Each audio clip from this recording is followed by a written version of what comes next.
Hi అండి, ఇలా రక్షాబంధన్ శుభాకాంక్షలు అండి. ఇలా మనం ఆలుగడ్డ కుర్మా చేసుకుందామండి. నూనె ఆగిందండి, ఉల్లిపాయలు వేసుకుందాం. మీరు పుదీనా వేద్దామండి.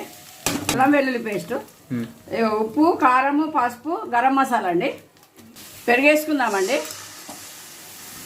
ఇది కలుపుకుందామండి. ఇక ఆలుగడ్డలు వేసుకుందామండి. ఉడకబెట్టినవి ఉన్నాయి ఇవి. ఇలా మునక్కాయ పప్పుచారండి. కొద్దిగా నీళ్ళు పోస్తుందండి. ఇది ఉడికినాక మసాలా వేసుకుందామండి. చూద్దామండి కర్రీ. ఇగో కొబ్బరి పొడి అండి, నువ్వులు, గసల పొడి అండి వేసుకుందాము.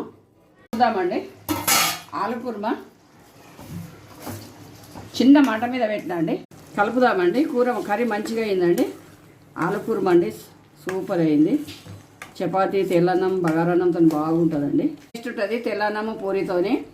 కర్రీ రెడీ అయింది. మీకు నచ్చినట్టయితే లైక్ చేయండి, షేర్ చేయండి, సబ్స్క్రైబ్